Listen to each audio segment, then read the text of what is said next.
Welcome to Srinivas TK channel. పోటీ పరీక్షలకు అవసరమైన ఒక ముఖ్యమైన కరెంట్ అఫైర్, రీసెంట్గా జరిగిన ఉపరాష్ట్రపతి ఎన్నిక. ఈ వీడియోలో మనం దానికి సంబంధించిన పూర్తి వివరాలు తెలుసుకుందాము. ఇండియా కూటమి అభ్యర్థి అయిన సిపి రాధాకృష్ణన్ గారు, చంద్రాపురం పొందుస్వామి రాధాకృష్ణన్ గారు ఇండియా కూటమి అభ్యర్థి అయిన సుదర్శన్ రెడ్డి గారిపై 152 ఓట్ల మెజారిటీతో గెలుపొందడం జరిగింది. ఈ ఎలక్షన్కి రాజ్యసభ సెక్రటరీ జనరల్ అయిన పిసి మోదీ గారు ఎన్నికల రిటర్నింగ్ అధికారిగా పనిచేశారు. ఈ ఎలక్షన్ సంబంధించి మొత్తం ఓట్ల సంఖ్య కనుక చూస్తే 788. అంటే లోక్సభలోని 543 ఎంపీలు, రాజ్యసభలోని 245 ఎంపీలు ఓటు వేయడానికి అర్హులు.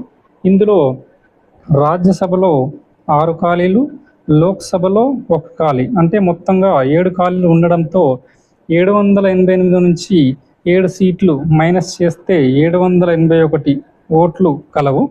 ఇందులో ఈ ఎలక్షన్కి బీజేడీ, బీఆర్ఎస్, శిరోమణి అకాలీదళ్ వంటి పార్టీలు ఈ ఓటింగ్కి దూరంగా ఉండడంతో మరొక 12 ఓట్లు మైనస్ చేయబడతాయి. అందులో భాగంగా మొత్తం 769 ఓట్లు కలవు. మొత్తం ఓటింగ్ పూర్తయ్యే సమయానికి పోలైన ఓట్ల సంఖ్య 767, అంటే దాదాపు 98.2% ఓట్లు పోలైనాయి. ఇందులో ఎన్డీఏ అభ్యర్థికి 60.10% ఓట్లు, ఆపోనెంట్ గారికి 38.89 ఓట్లు సాధించడం జరిగింది. ఇప్పటి వరకు ఉపరాష్ట్రపతి ఎన్నికల్లో ఏకగ్రీవంగా ఎన్నికైన వారు 3 కలరు. వారు సర్వాపల్లి రాధాకృష్ణ, జస్టిస్ హిదాయతుల్లా, మరొకరు శంకర్ దయాళ్ శర్మ. ఇప్పటి వరకు పోటీ చేసి గెలిచిన అభ్యర్థుల్లో అత్యధికంగా ఓట్లు సాధించింది 1992లో కేఆర్ నారాయణన్ గారు. వీరు 99.8% ఓట్లు సాధించారు. అత్యల్ప మెజారిటీ ఓట్లు సాధించింది 1969లో గోపాల్ స్వరూప్ పాఠక్ గారు. వీరు 52.7% ఓట్లు సాధించారు. ఇప్పటి వరకు అత్యధికంగా 2 సార్లు ఉపరాష్ట్రపతిగా పనిచేసింది 2 వ్యక్తులు. వారు సర్వాపల్లి రాధాకృష్ణ గారు. వీరు 1952 నుంచి 62 వరకు ఉపరాష్ట్రపతిగా పనిచేశారు.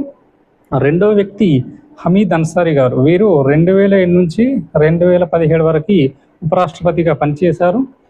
కాలం ఉపరాష్ట్రపతిగా పనిచేసింది వివి గిరి గారు. వీరు 1 year 355 days ఉపరాష్ట్రపతిగా పనిచేశారు. రెండవ వ్యక్తి ఆర్ వెంకట్రామన్ గారు. వీరు 2 సంవత్సరాల 327 రోజులు ఉపరాష్ట్రపతిగా పనిచేశారు. ఇప్పటి వరకు ఉపరాష్ట్రపతిగా పనిచేసి రాష్ట్రపతిగా పనిచేసిన వ్యక్తులు కనుక చూస్తే సర్వాపల్లి రాధాకృష్ణన్ గారు, జాకిర్ హుస్సేన్ గారు, వివి గిరి గారు, ఆర్ వెంకట్రామన్ గారు, శంకర్ దయాళ్ శర్మ గారు మరియు కేఆర్ నారాయణ్ గారు. తమిళనాడుకు సంబంధించి ఇప్పటివరకు 3 ఉపరాష్ట్రపతులుగా పనిచేశారు. మొదటగా సర్వాపల్లి రాధాకృష్ణన్ గారు, తర్వాత ఆర్ వెంకట్రామన్ గారు, ప్రస్తుతం సిపి రాధాకృష్ణన్ గారు ఉపరాష్ట్రపతిగా ఎన్నికయ్యారు.